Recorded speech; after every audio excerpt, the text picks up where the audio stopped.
Next Curve. Welcome to another Rethink podcast. This is Leonard Lee, Managing Director and founder of NextCurve. And if you haven't already subscribed to our research blog at www.next-curve.com, go ahead and do it. We have a lot of complimentary research briefs and media content that you should find insightful. And you can also subscribe to our YouTube and Apple Podcast channels. Just search for NextCurve. And today, I have a very, very special guest, fellow industry analyst and IoT coffee talker, or is it drinker? You usually drink before, right?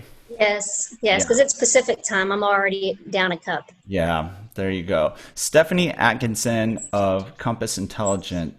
Well, thanks for having me. I mean, I see all the long list of esteemed folks that you've already been speaking with. So yeah, I'm part of the cool club now. Totally cool club. And so today, Stephanie, we're going to be talking about resilience, right? In particular for small and medium-sized businesses that have been struggling during the pandemic and these lockdowns.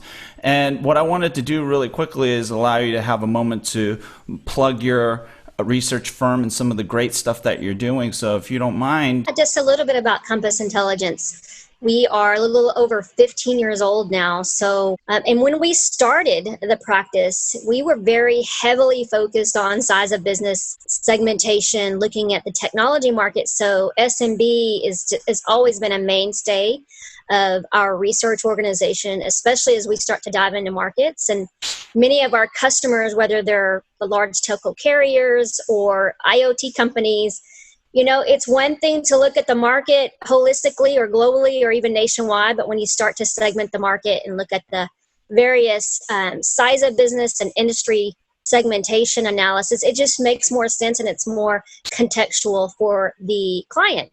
So a little over 15 years, we also partner with Mind Commerce. They are a research publisher, and we collaborate on many topics around emerging technologies, mobile and IoT, which are really our three primary areas of focus. And so from a research publication perspective, we have reports on our website, and we sell those to our customers, as well as most of the work that we're doing is collaborative in nature with our customers in helping them with go-to-market advisory, do a lot of business modeling and forecasting and survey research analysis for them. Shall we start our conversation here? Yeah, definitely. Okay, so really quickly, I want to give our audience an idea of what we're going to cover today. So first thing we're going to do is we're going to talk about what it means to be resilient during the lockdown. And then we'll talk about re-engineering your business for pandemic resiliency. And maybe we're going to be coining a new term there, pandemic resiliency. And then we will delve into how digital technologies can help your business adapt. That's going to be an important component, I think, of the early part of our discussions, and we'll expand on that topic. And then we'll move on and close out with what do we need to open safely, responsibly, and quite honestly, consistently, because we really can't be closing, opening, closing, and opening. That's not sustainable. So let's start off with bullet number one. What does it mean to be resilient? Well, I'll tell you one thing. This was really eye-opening, I think, for a lot of businesses. We now have our workforces at home. We have our operations running out of the home or wherever you're working, right? Generally in a safe environment. And so I think the eye-opening part of that were a lot of businesses were kind of, hit in the face. They weren't prepared for this. When I talked to the very large companies, the larger mid-sized companies, they seemed to fare well. It was more around making sure that VPNs and security access and things that were shared workspaces were kind of working properly. And they, for the most part, were. But for small businesses, especially on the lower end, less than 100 employees, it was really kind of a shock factor. Smaller businesses, I wouldn't even provide or even give them the term of resilient. They really struggled. They weren't prepared. And what do I mean by that is right now we have to be digital, virtual, and mobile. And so what that means is that a lot of the physical things that we had or our face-to-face client communications, that's not happening. And I think a lot of folks think that 2021 is going to be the year that we're going to be back to normal. And I don't believe that's going to be the case. I think that we have to adapt, and resiliency means that we adapt, we shift, we really focus in on what our business does and does well. And we implement new procedures, new ways of doing businesses virtually, online, through our web platform. And we're really starting to use the digital tools much more, whether we're collaborating or selling online, or we have a back office system where we're working with our suppliers and the folks that we, across our supply chain. It was a shock factor, but now I think a lot of folks are shifting, and there's a lot of opportunities to be had because of this change. Yeah, and I think that's the operative word, opportunity. In my observation, there have been actually very few industries that have really innovated in terms of developing new types of resiliency capabilities, whether it's changing their business model, building out new channels, figuring out alternative or adjacent market opportunities that they might be able to pursue with their business or the assets that they have. So a great example, just really quickly, is the mall operators. For the last 6 months, I've been wondering, when are these guys going to step up, do something that is going to enable their tenants to continue their businesses, right? When the mall operator locks down and closes down the mall, their tenants have no access to business. All their physical channels all of a sudden drop out. So lo and behold, guess who comes walking in the door, seeing the opportunity that all these underutilized assets are presenting? It's Amazon, looking at these facilities that are available as distribution centers. So my question to these mall operators is, how come you're not creating those opportunities for your own tenants who are struggling? And there's a great opportunity for these businesses to service their local markets. I think a lot of us who've been in lockdown, we're craving the physical shopping experience. Much like work from home, I don't think we see it as this optimal situation or modality for work or for commerce or for social interaction. It's a workaround, right? And fortunately, we have some nice workarounds. I don't know. What do you think? I agree. I think that the commercial real estate market has been hit really hard, right? Businesses that have their leases ending this year or even early next year will have to really rethink, is it cost efficient or effective for me to continue to have this lease space when we're actually not there? I know a lot of retailers are really starting, they're behind the curve, but they're like, whoa, we really need to focus on our web and our e-commerce tools and platform on our websites. If we were not keeping them up to date, and we had a few of our SKUs or our items on the website in the past, now we're leveraging that for all of our SKUs and all of our items. We have to assume that there's a large population of folks that just aren't ready to be physically in the store. And then if you do have lease space, you can't take all that inventory home.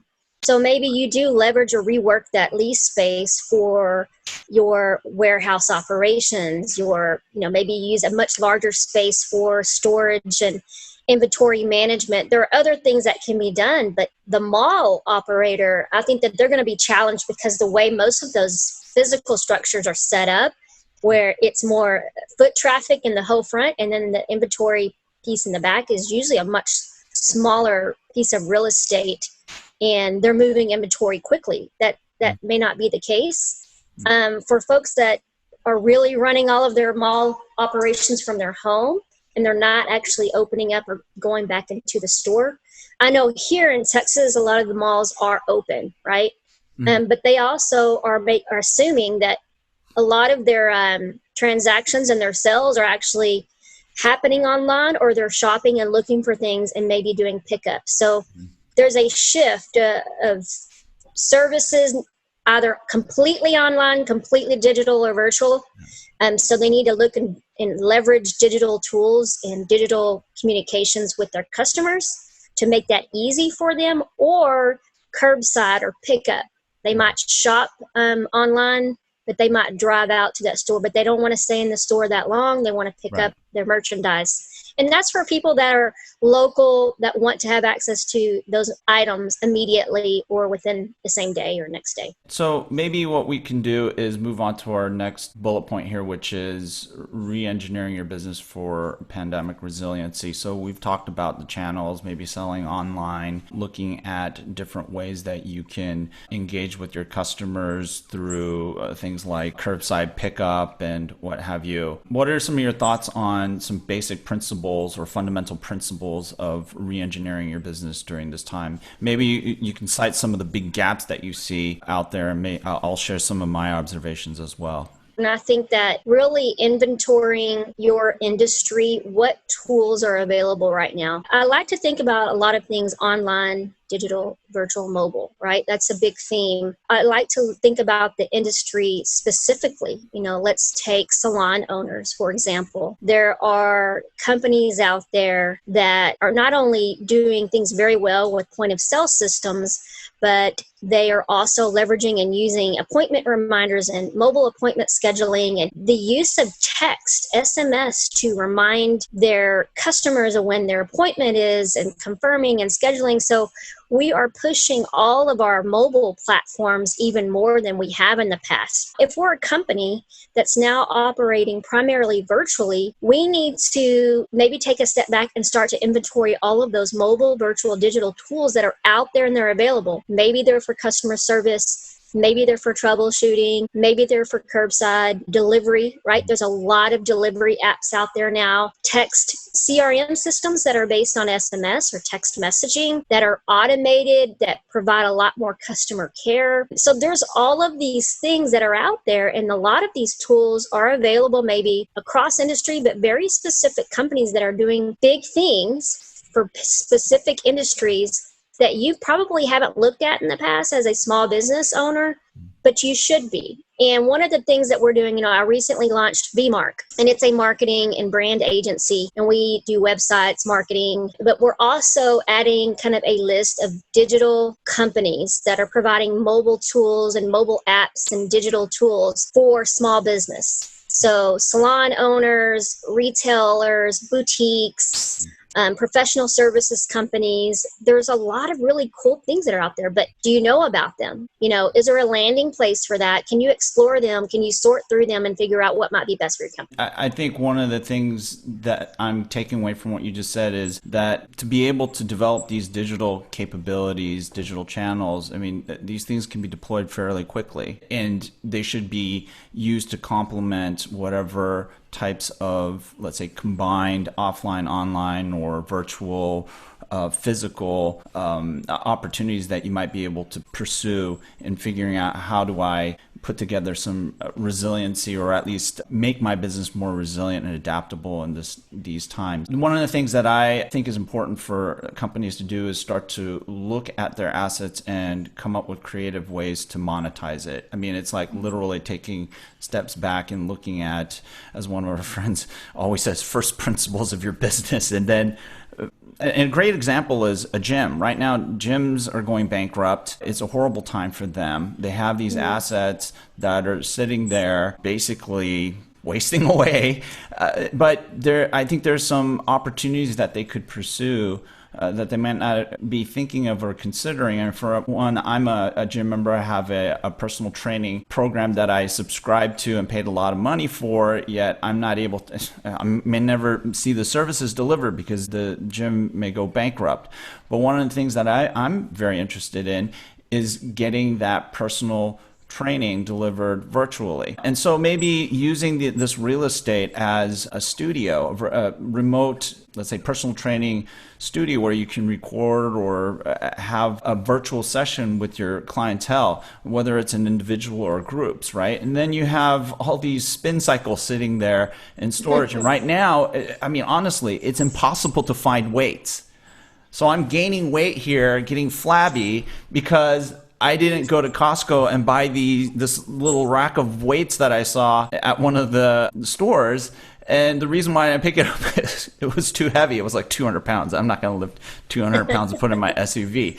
You have these types of opportunities, I think, for businesses to look back and consider the assets that they have and figure out how to utilize it. Like, for instance, the example that I provided earlier by Amazon coming in and seeing the distribution opportunity with some of these underutilized retail spaces and malls. How come these companies are not thinking about it? So I think when you want to start this journey of re-engineering your business for resiliency, there's also a mindset thing. So how do we get creative? And I think it's important to have folks like Stephanie working with companies to work through the possibilities, because I think there are way too many companies today that are just sitting there and basically locking down and going with the flow. And I don't think that's sustainable. And I think that's really the gist of what we were trying to address here with resiliency, don't you think? Well, I have a great example. Speaking of gyms, I have a very good friend, and she's based in Canton, Texas, and she owns a gym. And her gym is for gymnastics. And, think about all those kids that were coming in and out there, the high volume of kids. And now she's essentially restructured her business, and she's leveraging that real estate that she has in her gym for so many things now. You'd be amazed. She's such the entrepreneur. Wow. One is she has collaborated with other teachers that want small homeschooling groups. And they're going to be leveraging the building for homeschooling during the day. In the evening, she will still operate a lot of private lessons. She's also added new sports outside of gymnastics to these private lessons, these private training sessions, including volleyball and a host of other sports that they're going to be running in and out of this organization, but at a more one-on-one personalized level and safe, physical distance level. But that real estate for her building, her main revenue was coming in from all those kids coming in and out, high volume, right, in the evenings. And now she's shifted her business model. She's keeping her real estate, and she's really thinking creatively about what can we do in a safe way, but still run business throughout this gym. And she's doing that very well. She's got folks waiting in line that want to be part of that homeschool because they are so scared to send their kids back to public school where the number of kids are much larger. Right. And they can limit the number of kids for these homeschool groups in that gym and really keep it to a limit. So that's just one small example of someone who had the entrepreneurial spirit to really take a step back and look at her business and think through, what can I do and what new services can I add to keep this business sustainable? Because she was really scared about closing, and she got very close to that. Well, that's a really great example of somebody really thinking outside of the box and really having her innovative mindset garner this resiliency that we're talking about. I think we covered our third one because we talk about digital technologies all the time, and I think we've given great examples of how businesses can leverage digital technologies to adapt. And if our listeners are wondering where they can get some help for that, you can call her or you can call me or you can call both of us, right? But let's talk about what we need to do to open safely, responsibly, in a sustained way. One of the things that some businesses will have to do, and we're already seeing it in a lot of the public places now, but just rethinking the layout of your building, rethinking the layout of where your workers are, rethinking all of the common gathering areas. Maybe it's the eating area, or maybe it's the copy machine or the coffee area. Thinking of IoT Coffee Talk. So the layout may change, right? And you may have to think, how do I physically distance and try to keep things safer? The funny thing is what did we see, Leonard, the past 5 years? All of these big companies move to these open working environments where everything is just open, and you're like, oh, that is changing back to the old way. We want our partitions. We want those cubicles now. We want a little bit of feeling safe. So making sure that your workers feel safe. So you have to put a COVID-19 safety protocol and plan together. You have to think through the common gathering areas. You have to think through, if we do have positive cases in our building, what do we do next? What do we require of our employees? What do we require before they actually come back to work? So there's a lot of new things I think that human resource departments have to think about. But for small businesses, maybe you have a team of like 20 and you have a very small office space. You might have to restructure the layout of where your people sit and put into some new safety protocols and some protocols in terms of if someone actually tests positive, what do you do next? Do you shut down the whole place and wait 14 days, or what do you do next? And so I think there are a lot of new things that business owners, and as you get bigger, human resource departments have to think through. And we don't want to get sued for not being safe, right? And I can just see a flurry of lawsuits coming into the courts because a worker did not feel safe. And we've already seen that happen with UPS and some of the other logistics companies, supply chain companies that were already experiencing that. Wow. All of that off the top of your head. Amazing. Awesome. My head is, you don't want to be in my head, Leonard. It's too much. I don't sleep much. It seems like there's a lot up there. No, I couldn't agree with you more on all those points that you've made. And I think fundamentally trust. And trust is built over time. You can't do it over intermittent cycles. Trust is something that is based on demonstrable outcomes. And if you're able to protect your employees, but also your customers, and I think sometimes people forget the customers because the customer is paying. But you have to invest not only in protecting your employees, but the customer as well. And the problem here is that we really do need to balance opening up with the reality that, especially in the United States, where the coronavirus has spread and continues to spread, and we see more and more cases every day. It presents a persistent risk to our businesses. And depending on how a particular region is doing, you're looking at a risk of a lockdown. We have this concept of, it's an essential business.